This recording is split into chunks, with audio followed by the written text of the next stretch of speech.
इस कार्यक्रम के पुण्यार्चक हैं स्वर्गीय श्री विनोद कुमार जैन की पुण्य स्मृति में श्रीमती कुसुम लता Jain, Kapil Varsha Jain, Khushi, Sonvi, Vivan, Vipul Deepti Jain, Harshit, Neerav. Company Benson Polymers Limited. Shrimati Neelu, Sanjeev Jain Netaji, Samanvay Jain, Shrimati बीना जैन, अमित जैन, राहुल जैन, श्रीमती राशि जैन, शुभम जैन, आनंदपुरी, कानपुर।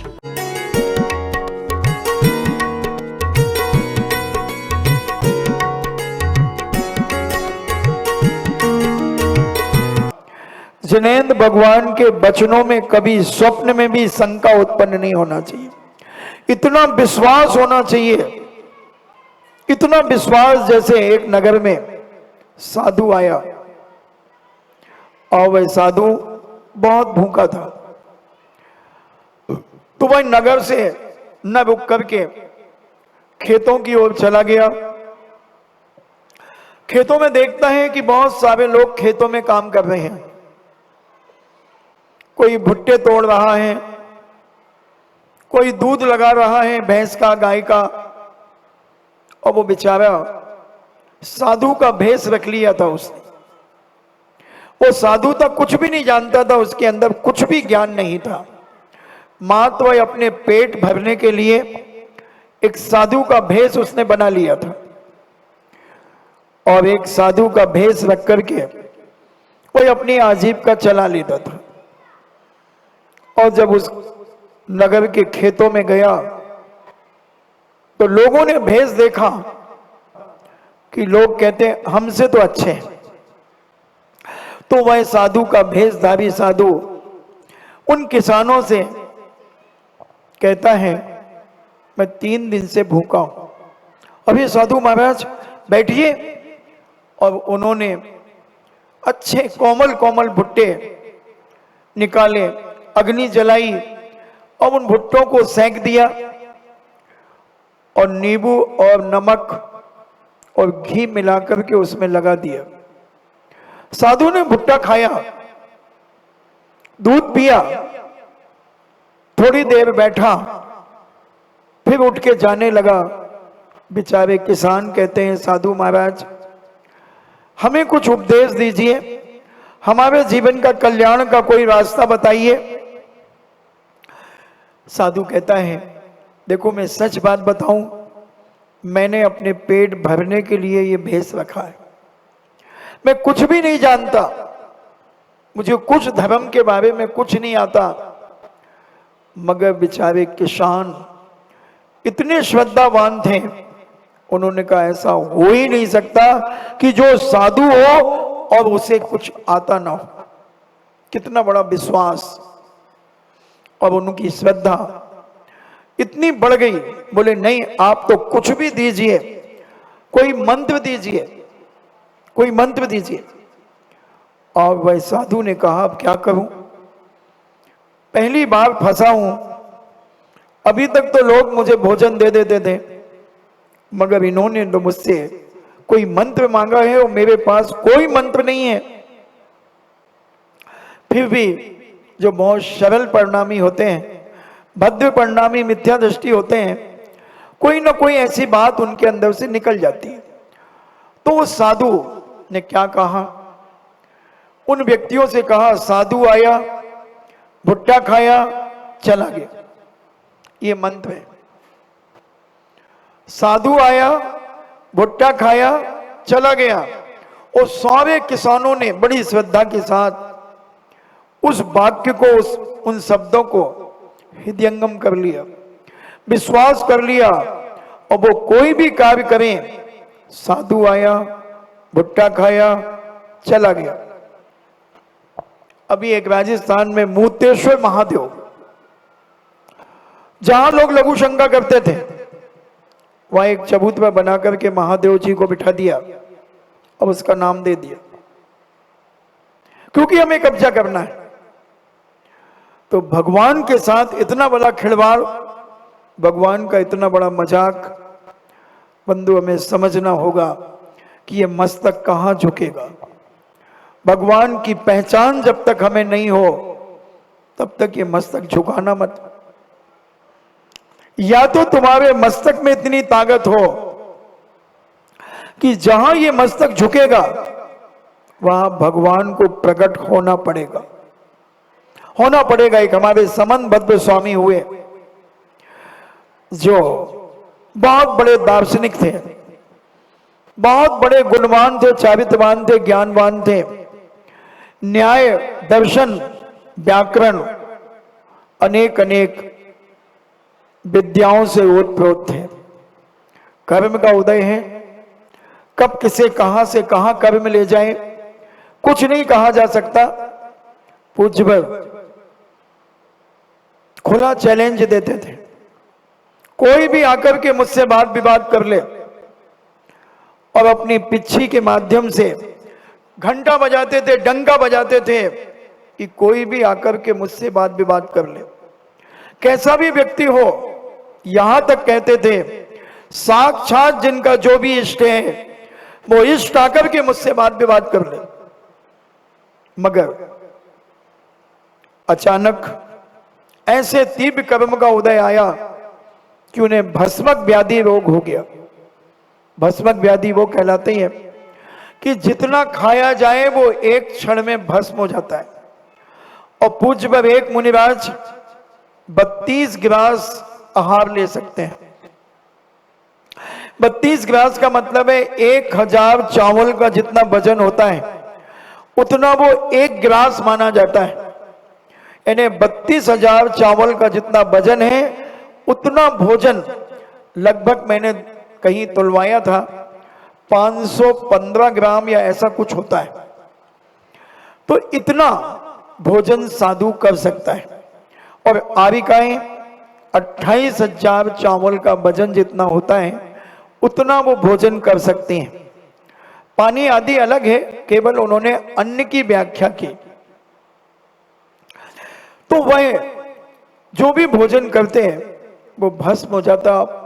5 मिनट क्या 1 मिनट के अंदर उन्हें इतनी भयंकर भूख लगती, फिर भी वो उस भूख को सहन करते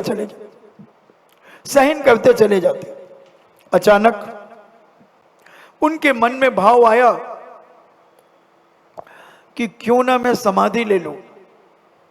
अब वो अपने गुरु महाराज के पास गए और कहा कि महाराज मुझे अपने इन महाव्रतों के प्रति बड़ी आस्था है, बड़ा विश्वास है, मुझे श्रद्धा है कि मेरे ये महाव्रत दूषित ना हो जाए, इनमें कोई दोष ना लग जाए। इसलिए भगवान अब मुझसे भूख सहन नहीं होती और मैं अब समाधि लेना चाहता हूं। आदि व्याधि उपाधि से परे होकर मैं समाधि धारण करना चाहता हूं। गुरु महाराज बहुत ज्ञानवान और विवेकशील थे। गुरु महाराज ने कहा समनभद्र कैसे समाधि लोगे, अभी तो तुम जवान हो, तुमसे बहुत बड़े बड़े कार्य होना है, अभी समाधि की जरूरत नहीं है।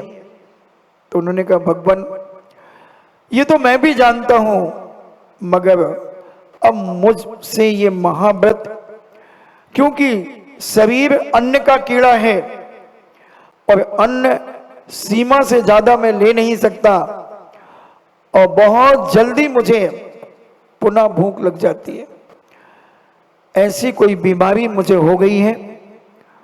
तब गुरु महाराज ने देखा और कहा जाओ समनभद्र पिछी रख दो और जैसे बने तैसे अपनी इस भूख का निवारण करो, अपनी इस बीमारी का निवारण करो। तब पूज्यवर ने दिगंबर भेष को छोड़ दिया और एक चोला पहन लिया और वह यत्र तत्र विचरण करते हुए अनेक मठों में जा करके उन्होंने अपनी भूख का निवारण करने के उपाय सोचे, मगर कहीं उनकी भूख शांत नहीं हुई। चलते चलते बनारस में आ गए और देखते हैं कि एक स्थान पर वहां का राजा अपने इष्ट के लिए 3 मन का भोग लगाता है। एक मन पहले 37 किलो 200 ग्राम का हुआ करता था, इतना भोग लगाता है। उन्होंने कहा ये स्थान ठीक है, और वहां पहुंच गए। बड़ा रौब था उनके चेहरे पर, बड़ा तेज था, उनकी वाणी में बड़ा शक्ति थी।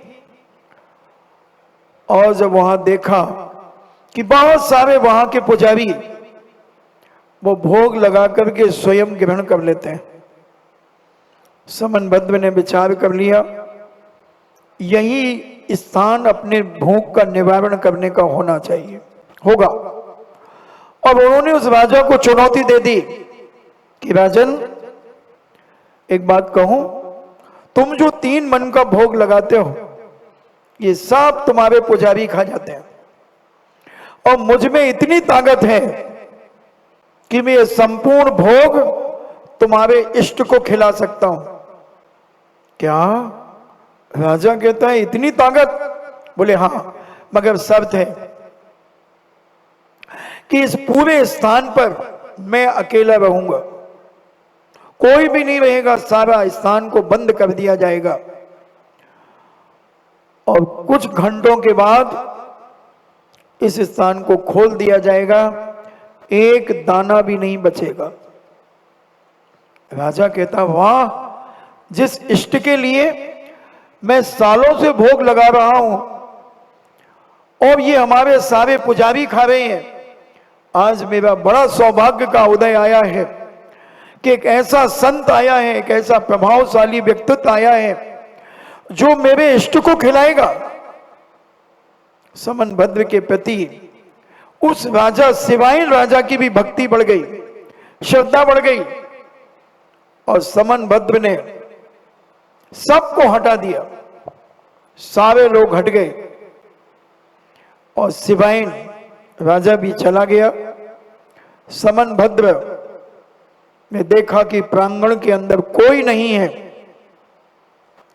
उन्होंने उस प्रांगण का दरवाजा बंद किया और एक आसन पर बैठे और जैसे तुम भोजनशाला में बैठते हो, आसन में बैठते हो और इशारा करते लाओ लाओ, उन्हें इशारा भी नहीं करना था, सारा भोग उनके सामने था और वो सारा 3 मन का भोग यानी वो सामग्री खाने की ग्रहण करने लगे। 2-4-5 घंटे में खा पी करके सब समाप्त कर दिए। पानी आदि सब व्यवस्था करा ली थी पहले से, और पी पा करके डकारे लेकर के बाहर निकले। लोग बाहर खड़े थे, अब वो आकर के एक आसन के ऊपर बैठ गए। राजा शिवाइन आया, बोले महंत जी सारा भोग ग्रहण हो गया? बोले हाँ हो गया। राजा ने देखा कि वहां एक नुक्ती का दाना भी नहीं है, बिल्कुल साफ सुथरा पड़ा हुआ है। राजा ने कहा वाह, जय हो आपकी। ये चलता रहा और आपका समय भी हो गया। फिर अपन देखेंगे कल क्या होता है, क्या स्थिति बनती है। और वह समनभद्र जी आसन पर बैठे हैं, चिंतन मनन चल रहा है। जो पुजारी थे वह राजा से कहते हैं राजन, तो क्या हमें भोजन पुनः बनाना पड़ेगा? राजा कहता कि हाँ, इससे मांगलिक और क्या हो सकता है कि मेरा चढ़ाया हुआ भोग मेरे इष्ट ग्रहण कर लेते हैं, इससे बड़ा सौभाग्य और क्या हो सकता है। आनंद आया राजा को, मगर कुछ दुखी हुए पुजारी। राजकोष की तरफ से उनकी भोजन व्यवस्था हुई और समनभद्र अपने ध्यान में बैठ गए, अपने पंच परमेष्टि की आराधना करने में तल्लीन हो गए। प्रातः काल पुनः लोग आते हैं, समनभद्र को देखकर उनके चरणों में ढोक लगाते हैं। बड़े तेजस्वी थे, प्रभावशाली थे, तार्किक थे। कैसा भी प्रश्न ला करके खड़ा कर दो उसका उत्तर उनके पास था। साक्षात चुनौती देते थे वो तो। जिसके भी देवता में जो ताकत हो वो देवता साक्षात आकर के मुझसे बात विवाद कर ले। और वह समन भद्र स्वामी का जय जयकार पूरे बनारस में बड़ा तेजी से फैल गया। बहुत सारे दूर दूर से लोग उनके दर्शनार्थ आने लगे और प्रतिदिन जो भोग लगता था वह समन भद्र उसे स्वयं ग्रहण करते चले जाते थे। अब उन पुजारियों के अंदर एक शंका हुई कि हमारे बाप दादा वर्षों से यहां पूजा पाठ करते हैं, मगर उनमें इतनी ताकत क्यों नहीं आई कि वो हमारे राजा साहब के इष्ट को सारे पकवान और भोजन खिला दे। क्या कारण है? पुजारी विचार विमर्श कर रहे हैं और समन भद्र तो किसी भी प्रकार की शंका से रहित निशंक होकर के वो अपनी परमात्मा की भक्ति में लीन है। आप इस कथाओं से अपने आप की दृढ़ता को मजबूत करना। अब अपन सम्यक दर्शन की चर्चा कर रहे हैं, सम्यक दर्शन समझने का प्रयास कर रहे हैं। अभी हमारा ये मस्तक कहां कहां झुक जाता है और समन भद्र ने से हम शिक्षा लेंगे कि वो मस्तक अभी उन्होंने झुकाया नहीं है, उन्होंने तो खाया है। और वह अपनी भूख का निवारण करने के लिए वहां का लगा हुआ भोग जो वहां रखा जाता है वो निर्माल नहीं है। निर्माल तब कहलाती है जब उसे अर्घ बोल करके चढ़ाया जाता है। जैसे आप उदक चंदन तंदुल पुष्प गए, वो जब आप अर्घ बोलते हैं तब वो निर्माल मानी जाती है। जैसे मुझे श्रीफल चढ़ते हैं वो निर्माल नहीं है, क्योंकि लोग वो मुझे भेंट देते हैं। जैसे रक्षाबंधन में आप अपने भाई को श्रीफल देंगे तो क्या वो निर्माल होगा? भेंट है। उसी प्रकार वहां भी उन्होंने भेंट चढ़ाई, राजा ने भेंट चढ़ाई। अब खिलाएंगे तो वो, भोग तो वो लगाएंगे कौन? समन भद्र उसके इष्ट के लिए, मगर समन भद्र इष्ट को नहीं, स्वयं को वो भोग इष्ट था। स्वयं के लिए उन्होंने भोग लगाना शुरू किया। एक हफ्ता हो गया, समन भद्र निश्चिंत हैं, निशंक हैं और आनंदमय उनका जीवन चल रहा है। आपका समय हुआ, अपन फिर कल चर्चा करेंगे और समझेंगे कि क्या स्थिति बनी, समन भद्र स्वामी ने आगे क्या किया, राजा ने क्या किया, पुजारी ने क्या किया और क्या उसका फल हुआ, वह अपन समझने की कोशिश करेंगे।